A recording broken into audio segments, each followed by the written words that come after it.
This is Indian dragon, Drago ignis. Can't pronounce that, but this dragon can be solely found in India. Its egg is elephant gray in scale and color, and almost feel like elephant hide. This is its scales, scaly in texture, golden color, and its height and size, 3 times the length of a full-grown elephant.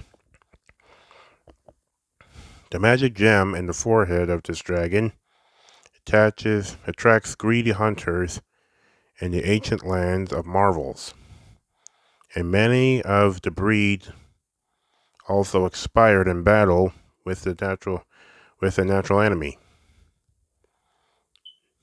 Nonetheless, nonetheless, hold on. Nonetheless, descendants of the surviving dragons are still in demand among dragon raisers fascinated with the creature's jewels.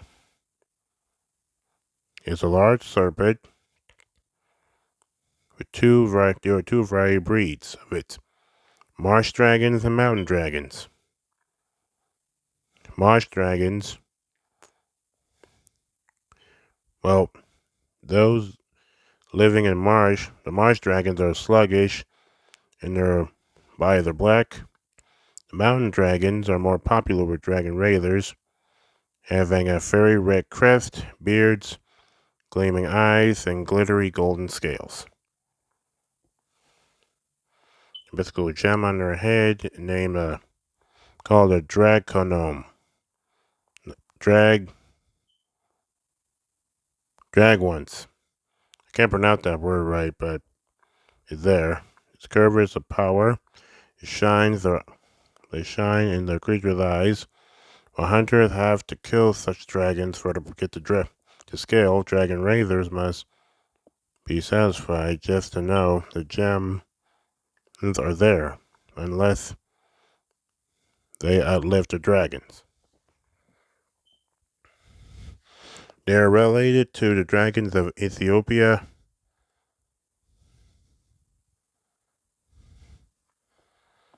Alright, now on to the next one. This one is a dracon. This one more of a worm. One of worm type dragons. This dragon can be found in Greece, usually Delphi or Thebes, and formerly found in ancient country of Chalcis on the eastern shore of the Black Sea. Their egg is a glittery golden and oblong shaped. Their scales are dry and hard, and there's height and size described to be described by ancient writers as vaster than ship of thousand, a ship of 50 oarsmen.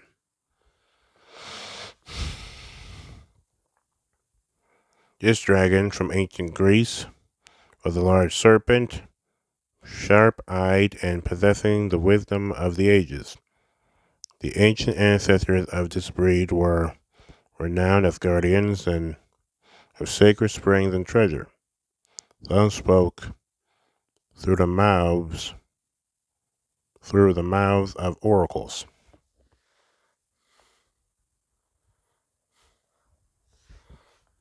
Pedigree.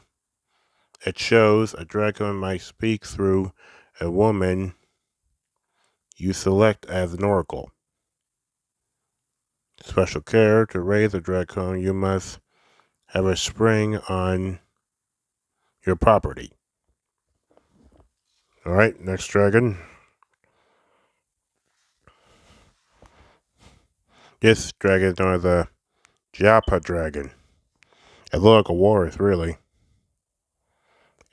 The skeleton of Cetus was displayed in ancient Rome. Anyway,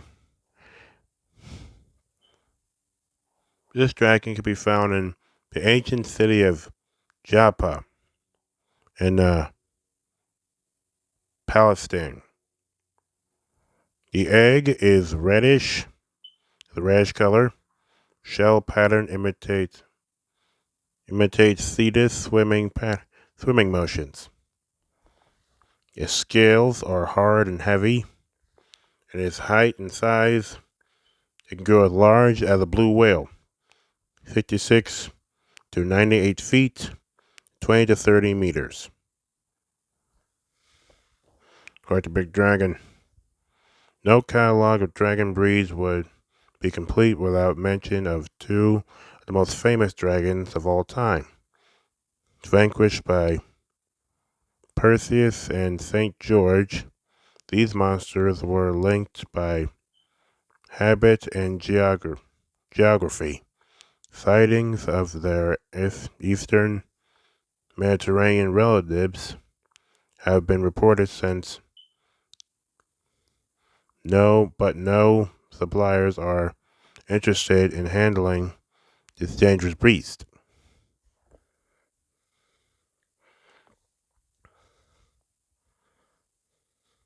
Special care, the treatment of both Cetus and the marsh dragons is part of a long human tradition of that modern dragon raisers are advised not to share with their other breeds of dragon.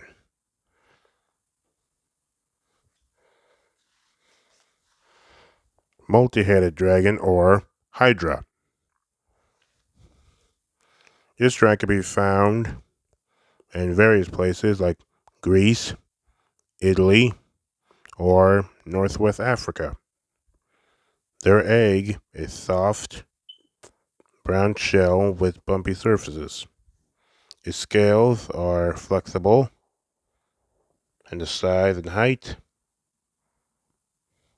varies from twice the size of a Greek hero to 100 times larger. The most physically repulsive of all dragons, those with multiple heads are little in demand as by dragon raiders. The Greek supplier of the breed reports that the few full-size ones he has sold appear in circus sideshows and sword and sandal adventure films. Miniatures sell better because they are not as intimidating. Yeah. If I saw this dragon, I wouldn't be so keen around it either.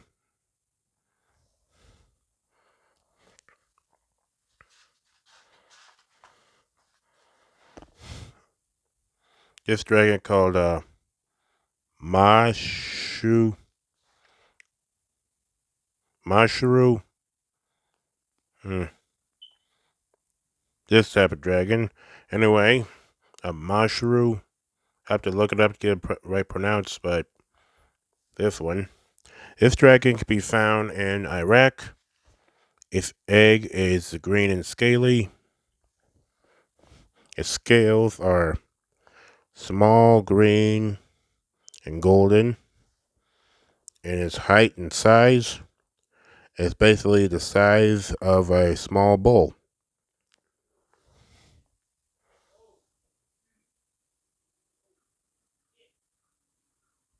What is it, Joshua?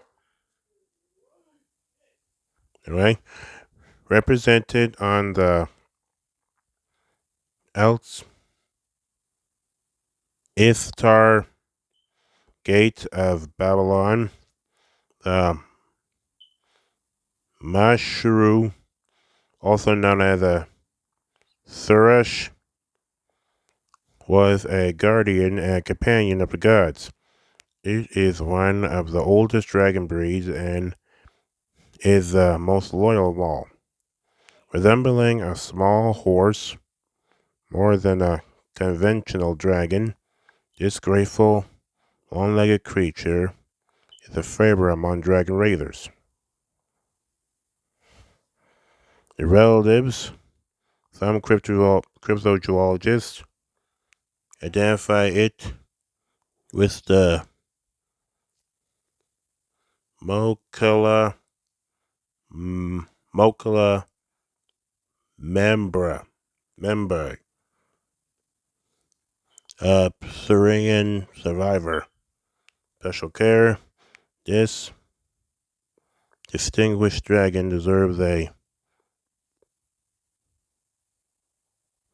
palliative closure and considerate care.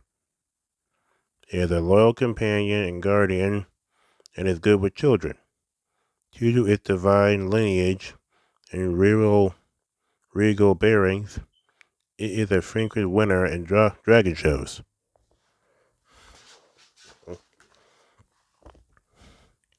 Next one is Pysa,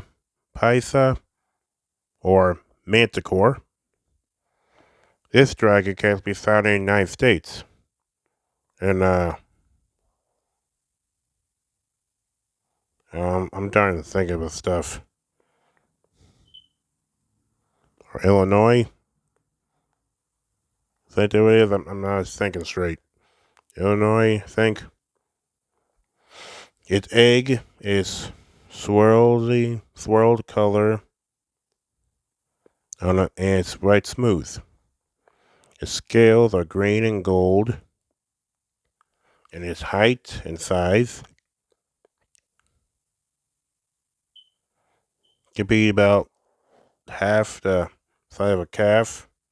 Others said the body of the creature is about 15 feet or 4.5 meters tall, and its tail is at least 50 feet or 15 meters tall, long in length. The full-grown manticore is closer to the size of a later estimate.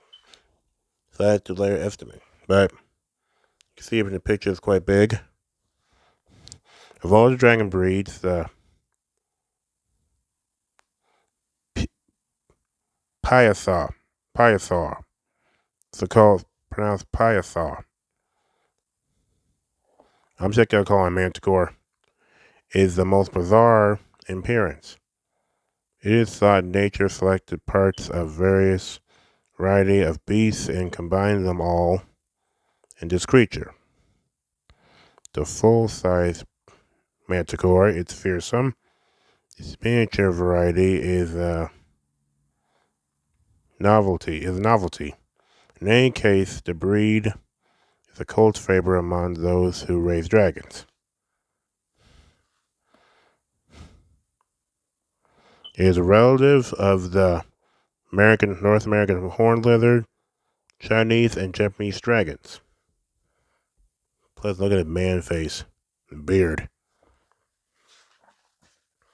Next is the rainbow dragon. This dragon can be found all over the world. Its egg is the shape of a raindrop. Its scales are multicolored, and its size and height from as small as a fountain to as high as the sky.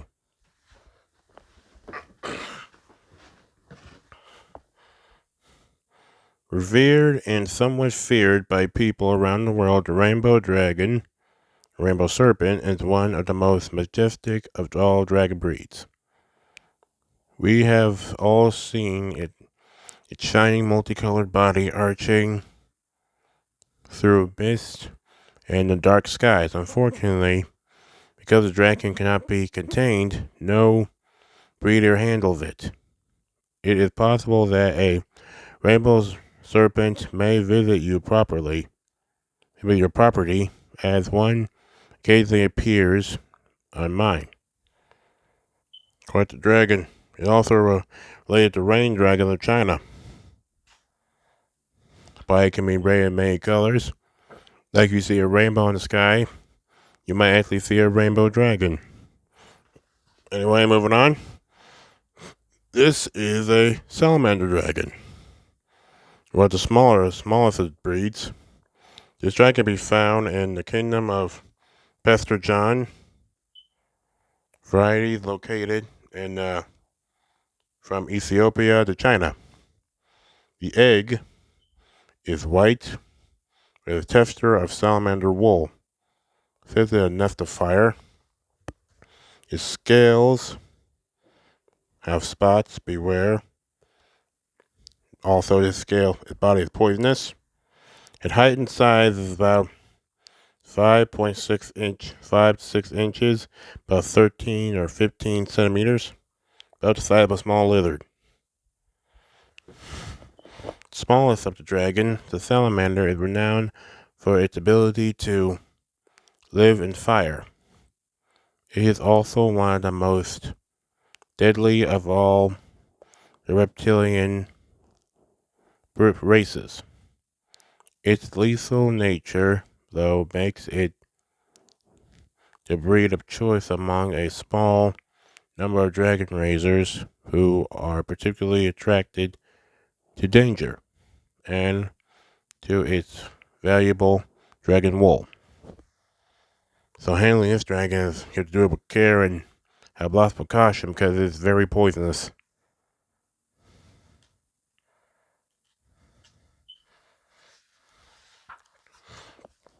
Next is the sea dragon. This dragon can be found western coast of Norway, Scotland, and North Atlantic. Its egg is a undulating variable spirals or coils encircled the eggshell, kind of like rope. It has a rounder, scaly skin. Its height and size 40 to 200 feet, or 12 to 60 meters. Basically, this one craves the legend of the Loch Ness Monster. Also known as the sea serpent, the sea dragon breed is popular among dragon raisers living on the shores of private lakes. Such lakes are natural closures. Unlike coastal areas from those waters, this dragon would roam free throughout the oceans of the world. And perhaps they already do. This is where the Loch Ness Monster came from.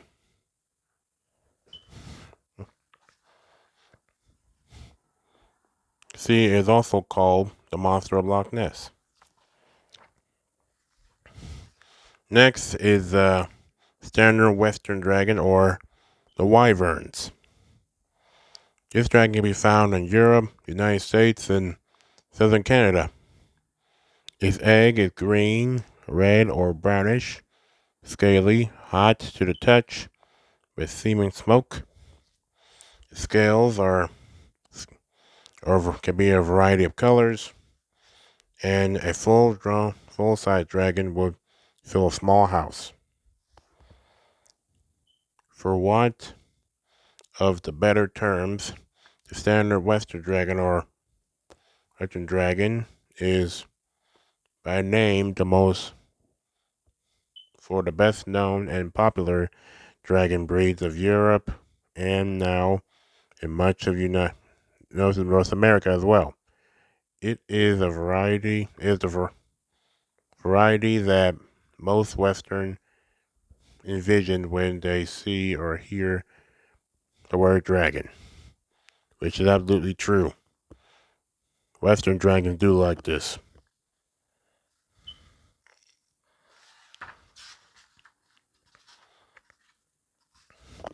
Next is well, bear me with this. Well, I saw this once, but Terra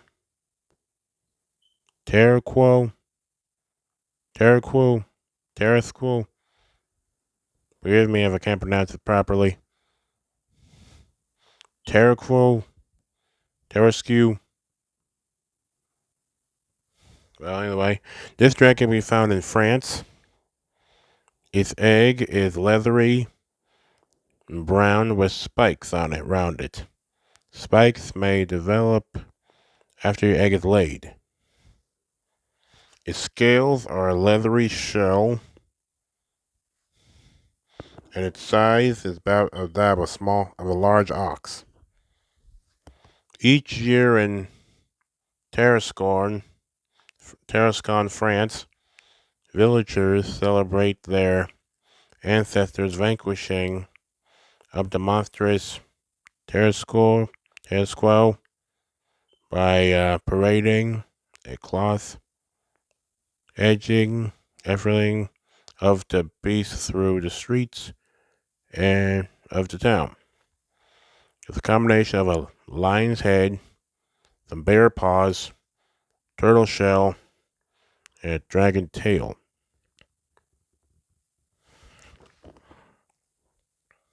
A barbed serpentine snake tail, a lion's head, some bear claws, legs, turtle shell, and snake tail. Quite dragon. And this one is the last dragon, the worm. This dragon can be found in England. Its egg is green coronal egg with spiral ridges. Its scales are steel hard-like, and its size and height is long enough to wrap around Worm Hill 3 times. It's tall and long enough to wrap around mountain 3 times. Worm Hill, Wormstone, Wormingford, and Wormsley are a British hill and villages named after a dragon breed that once infected England. While early worms were notorious for terrorizing the countryside and hoarding treasure, their descendants tend to be lethargic, content to coil around hills and sleep in the sun. On to part 3, Raising the Perfect Dragon.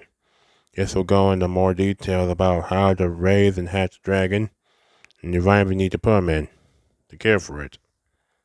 But here's the baby dragon playing with some jewels. Here, this one choosing a dragon. Choosing the right breed of dragon to raise. Raising a miniature dragon or raising a full-size dragon. Here's a checklist and such you'll need. And the dragon selection guidelines. For the eggs right here.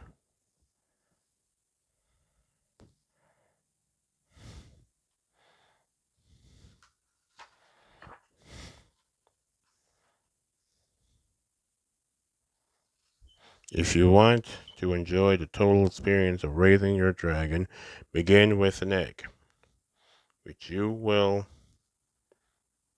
incubate and hatch.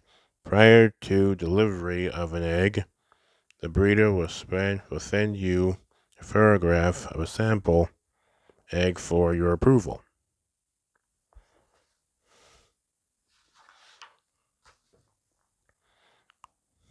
Selecting your dragon on site. If you choose to purchase a juvenile or adult dragon, and if you have the financial resources for travel, by all means visit the breeder in person and select your dragon on site. I'd actually rather raise it with an egg. And there is naming your dragon.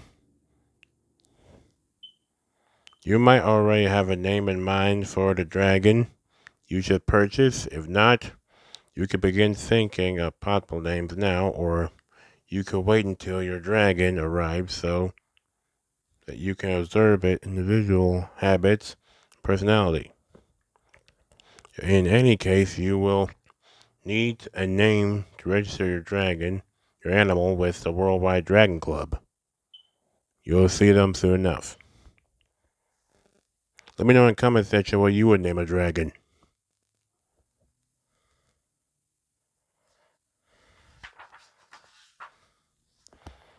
Here's the Worldwide Dragon Club. Founded in 1900s, the Worldwide Dragon Club is depicted, or is designated to the breeding and welfare of purebred dragons.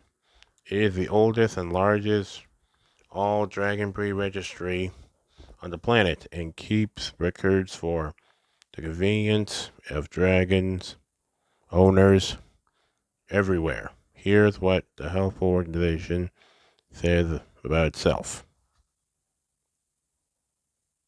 You like to read it? Please pause it.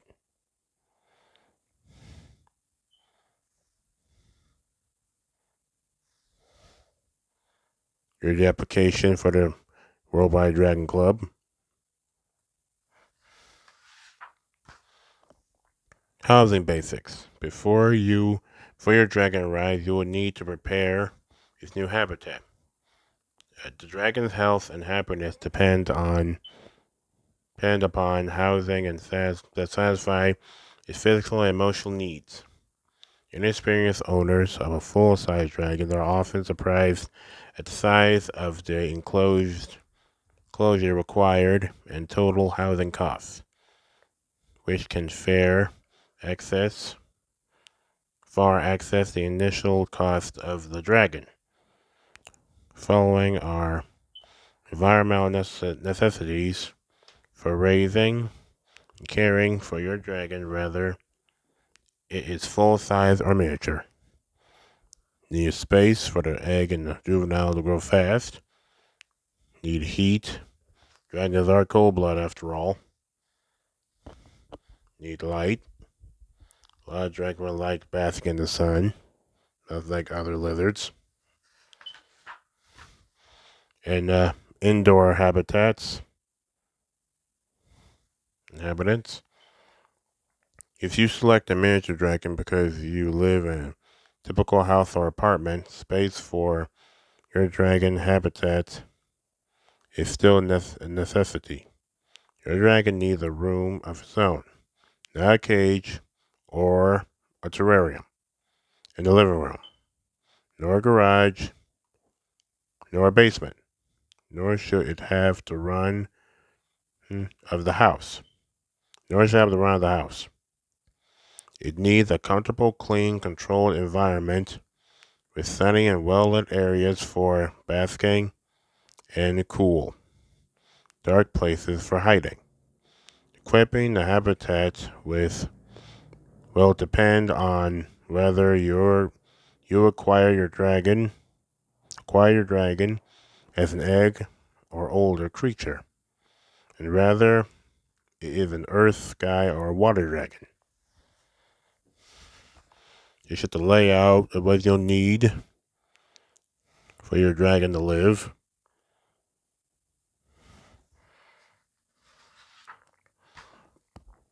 Here's another one. Dragon room. Here's what a dragon room would look like if it were equipped for several breeds at the same time. You will probably prepare your dragon and habitat for a single kind of animal. But should you actually want to raise more than one dragon at a time, check with suppliers that the breeds and the sexes are compatible.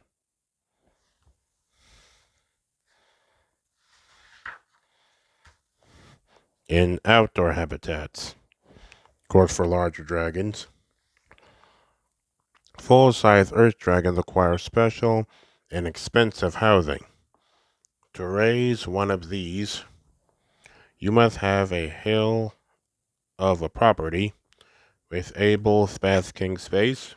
If the hillside does not already contain spaces, caves for a lair, you will have to provide one. Then there is the fencing, which will not only help keep your dragon home when the two of you are not together outside the enclosure, but will discourage people, humans, and animals, intruders. For winged dragons, an aviary dome might be necessary. Those are the essentials. After them comes food, water, and the joys of raising a full-size dragon. Dragon Hill, lair, fencing. Here's the care for water dragons.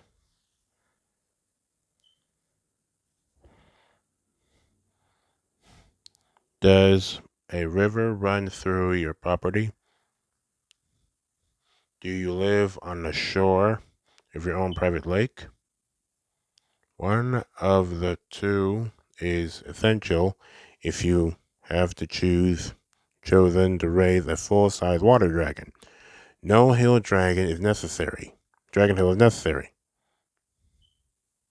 For most water dragons, though, you will need to contract the building of an enclosure that will prevent your dragon from swimming outside your property or venturing beyond the designated place.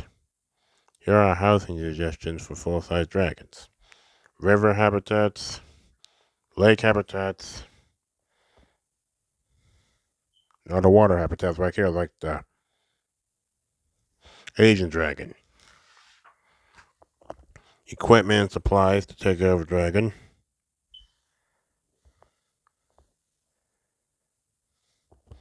Don't think that your preparations are complete once the housing for a dragon, full-size dragon, is in place.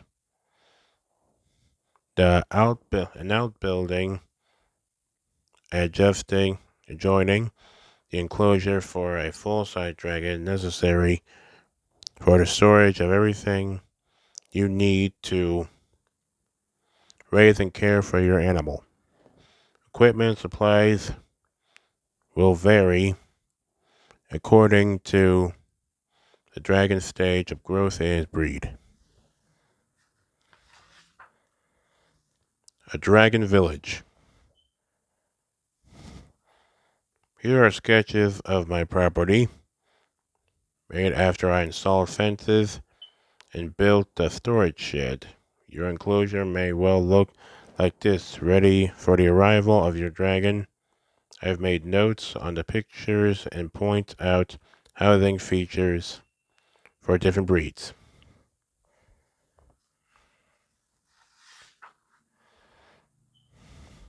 When your dragon comes home,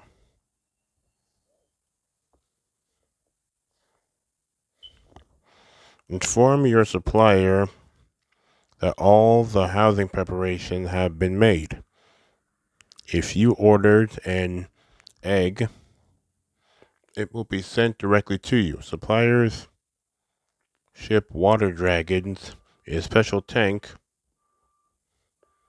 but an earth dragon can either be shipped to you or you can pick it up personally and accompany it to its new home.